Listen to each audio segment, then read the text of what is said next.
talk this evening is exploring certain legal and ethical aspects of AI. And I'm just going to say up front, I'm not an expert in legal or ethical matters, but but since, I'm one of the leaders of our practice, it's, as I said before, we see the potential for AI in really helping to transform care. We see the potential for AI in identifying populations at risk, making clinical recommendations, and just enhancing our clinic efficiencies. But relying heavily on machines for decision-making creates certain significant concerns. Next slide. So there have been many questions posed to the legal system in the past couple of years around AI, primarily focused on two areas, inputs and outputs. And inputs just means the data and the information used to build and train the AIs. You're probably familiar with the recent lawsuits involving the New York Times and Microsoft slash ChatGPT regarding the copyright violations in web scraping. And then outputs is, this involves the data, the words, and the images that are produced or generated by the AI systems. And these are starting to gain attention, especially with the recent claims of celebrity fake images and fake ads. But in healthcare, security and confidentiality are major legal concerns. Next slide. HIPAA, safeguarding patient information is paramount. And I think I see Becky and Patrick back there, so dedicated to you guys. These are our compliance folks.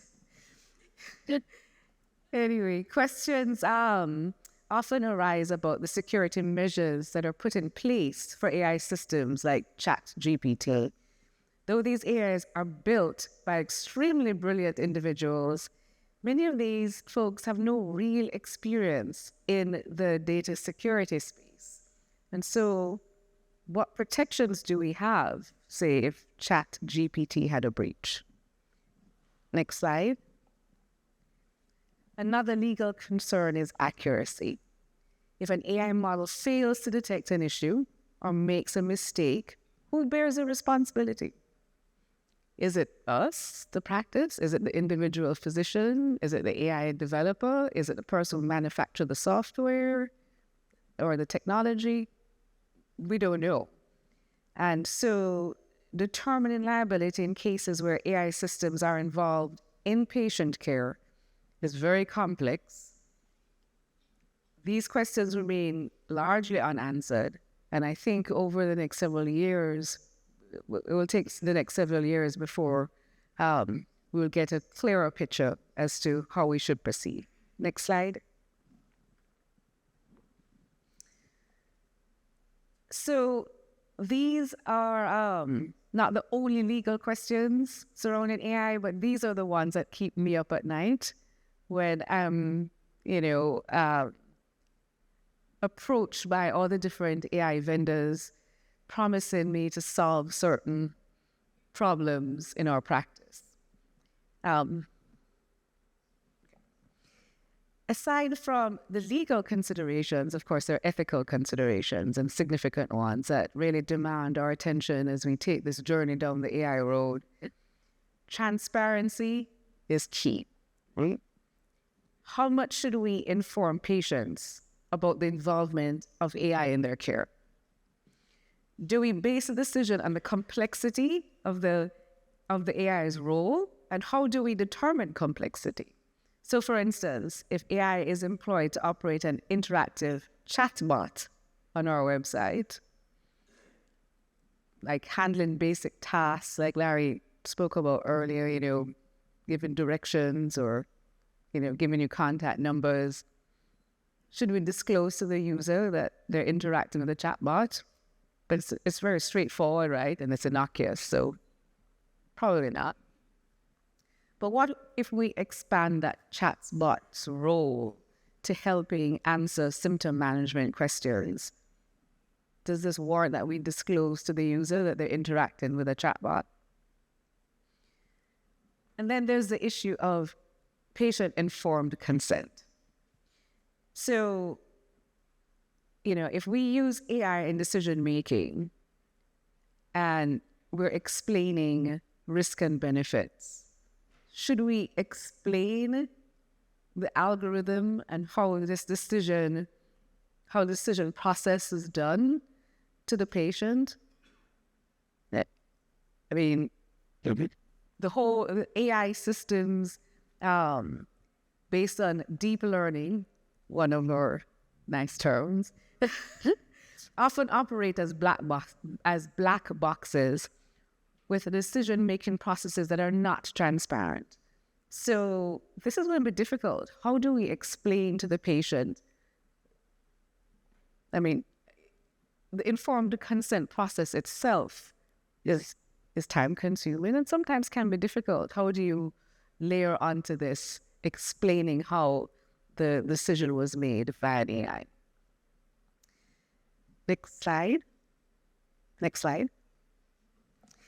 So, trust. This is another crucial ethical consideration, both from the perspective of patients and providers. We must address patients' concerns about the AI's role in their care and consider how to handle situations where patients express hesitation or reservations with the use of our AI. That's a whole nother complicated matter. How are you going to separate out those patients who don't want to participate from our workflows with thousands of other patients? Next slide. Additionally, what about physician trust? As we explore more applications for clinical support, do we as medical professionals possess enough understanding of the intricacies involved in constructing these AI models and rely on their outputs? Do we have confidence in our support and our IT teams and our validation processes? If, as a physician, you decide that you do not want your patients to be subjected to AI recommendations, what's the ethical obligation of the practice to accommodate the physician's preferences? And then, on the other hand, if I, as a physician, decline to adopt and utilize the AI tools available to enhance patient care, am I acting unethically? With abundance of data available across various platforms and systems, managing patient information has become increasingly challenging for everyone. We really should be able to leverage AI to assist in transforming this overwhelming volume of data into manageable insights. And I was thinking about overwhelming data. I mean, how do you sift through the numerous articles and trials that are published each day? Could AI help me kind of sort that through? Next slide. Then there's the issue of bias and fairness. AI systems utilized in oncology may inadvertently incorporate biases present in their training data, potentially result in inequitable outcomes, as there's Ricky Martin, as he highlighted. And the biases, as you kind of pointed out, just kind of stems from disparities in healthcare access, treatment options, demographic representation within the training data, and all of that just continues to exacerbate the already existing inequities in our society and in cancer care. And so it's going to be really important for us to identify and mitigate these barriers. So ensuring equity and access to AI-powered healthcare involves addressing the disparities in both the technology adoption and healthcare delivery. And this means considering factors such as as I said before, the socioeconomic status, the digital literacy. And as healthcare leaders, it's really crucial for us, therefore, to actively participate in advocacy, right? We're going to have to be involved in helping shape litigation or the legislation concerning data protection, anti-discrimination measures, and just how do we frame all the liability, the liability frameworks. we should also try to be involved as physicians and providers in establishing certification protocols for the AI systems. And how, I say all of this, but how do you actually do it, right? We just have to collaborate with all the stakeholders, right? So the physicians, the